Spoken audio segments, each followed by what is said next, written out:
RJD को अपना हिस्सा चाहिए। अपने हिस्से की मांग को लेकर झारखंड आरजेडी इकाई ने प्रेस कॉन्फ्रेंस किया।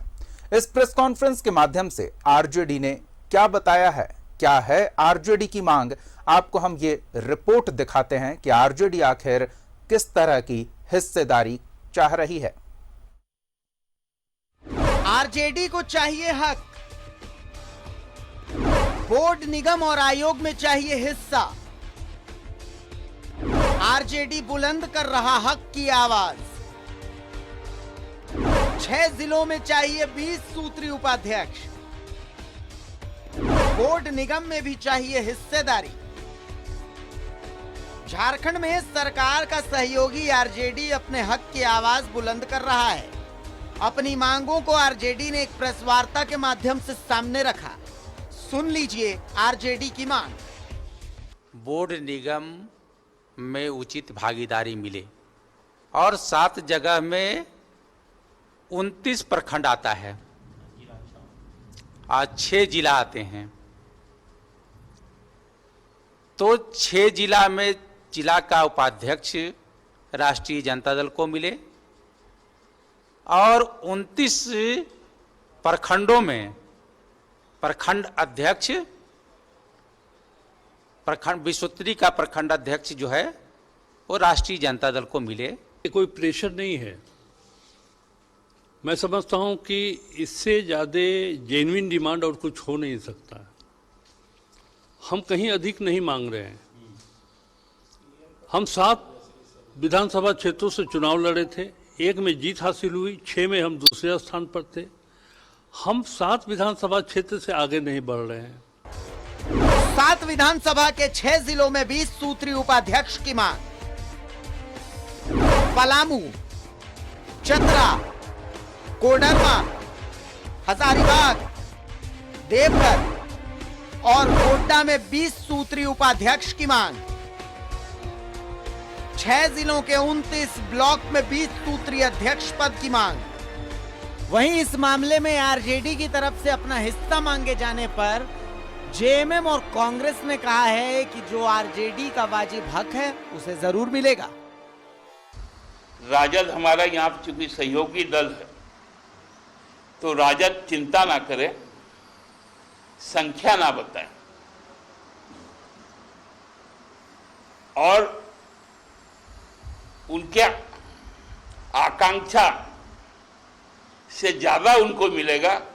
उनको किस प्रकार से और कैसे संदेह हो गया कि उनको प्रेस वार्ता करनी पड़ी, ये सरकार सहमति के आधार पर बनी है। सभी विचारों का समन्वय करके गठबंधन हुआ है और जिसकी जैसी राजनीतिक हिस्सेदारी है उसकी उतनी भागीदारी उसको मिलेगी। मौजूदा सरकार में कई ऐसे मौके आए जब राजद को लगा कि गठबंधन की सरकार उसे तवज्जो नहीं दे रही है, लिहाजा वक्त से पहले 20 सूत्री और बोर्ड निगम में अपनी हिस्सेदारी को लेकर राजद ने अपने तेवर कड़े कर दिए हैं। पार्टी के नेता यहां तक कहते हैं कि यदि हक नहीं मिला तो वे लड़ना भी जानते हैं। करण विशाल के साथ अजय लाल, न्यूज़ 11, रांची। तो सत्ता पक्ष के सहयोगी आरजेडी को कह रहे हैं कि भाई साहब मिल बैठकर बात कर लेते हैं, प्रेस कॉन्फ्रेंस करने की क्या जरूरत आन पड़ी। ये उन्हें समझ में नहीं आ रहा है कि भाई सहयोगी दल है तो उनकी जो उम्मीद है उससे ज्यादा देने की कवायद हो रही है।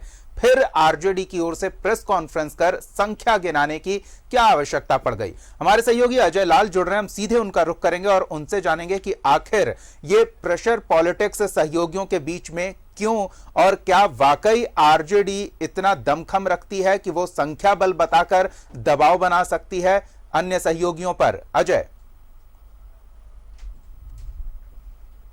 देखिए दीपक, आज आरजेडी के नेता पूरी तरह से तेवर में थे। मुझे लगता है कि दिल्ली में जो राष्ट्रीय जनता दल के हाईकमान है लालू प्रसाद, उनसे जरूर कोई ऐसा टिप्स आरजेडी के नेताओं को मिला होगा जिसके बलबूते आज आरजेडी की प्रेस वार्ता जैसे ही शुरू हुई। अमूमन देखा जाता है कि ऐसे बड़े मुद्दों से अब तक चूंकि सहयोगी दल है महागठबंधन में, सत्ताधारी दल में, लिहाजा ऐसे मुद्दों पर खुलकर बोलने से आरजेडी के नेता परहेज करते रहे हैं, लेकिन आज जैसे ही प्रेस कॉन्फ्रेंस की शुरुआत हुई, पहली बात मुंह से यही निकला आरजेडी के प्रदेश अध्यक्ष अभय सिंह कि आज के एजेंडे में शामिल है 20 सूत्री के उपाध्यक्ष और बोर्ड निगम आयोग में हमारी अपनी हिस्सेदारी।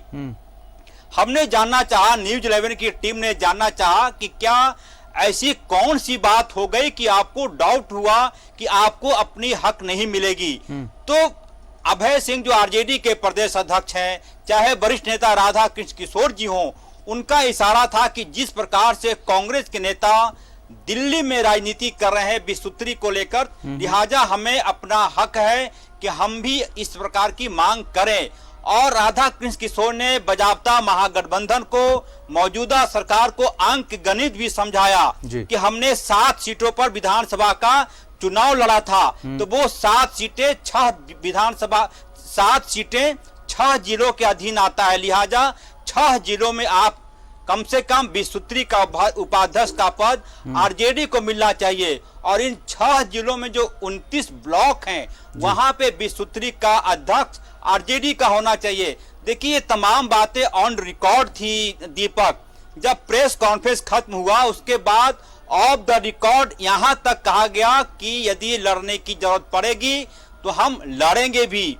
हम साधु सन्यासी बनने के लिए राजनीति में नहीं आए, इस तरह की बातें ऑफ द रिकॉर्ड कही गई। मैं ऑफ द रिकॉर्ड बोल रहा हूं, लिहाजा इस बात का ख्याल रखा जाए कि ये चीजें कैमरे में नहीं थी। जब प्रेस कॉन्फ्रेंस खत्म हुआ, उसके बाद ये तमाम बातें हुई। इसका मतलब साफ है कि आरजेडी इस बार ये चाहता है कि बोर्ड, निगम और आयोग में उसकी अच्छी हिस्सेदारी हो। और यह भी कहा कि 7 विधानसभा क्षेत्रों में हम चुनाव लड़े थे और 1 पे जीते हैं और बाकी 6 सीटों पर हम दूसरे नंबर के प्रत्याशी थे। यानी कहीं ना कहीं ये बतलाने की कोशिश थी कि महागठबंधन में आरजेडी को कोई भी कम करके नहीं आके। और तो एक प्रकार से आप ये भी समझना चाहेंगे जो अंक गणित है मौजूदा सरकार में, वो आरजेडी के कितना पक्ष में है? क्या आरजेडी इस स्थिति में है कि दबाव बना सके सरकार पर या अन्य सहयोगियों पर अपनी मांगों को लेकर, कहीं इसका नुकसान ना आरजेडी को भोगना पड़ जाए? देखिए दीपक, आरजेडी बहुत ज्यादा नुकसान पहुंचाने की स्थिति में नहीं है। सरकार की सेहत पर कोई असर नहीं पड़ेगा, लेकिन हम इतनी दूर ना भी जाएं तो ये समझा जा सकता है कि राजनीति में मैसेज देने की कोशिश होती है।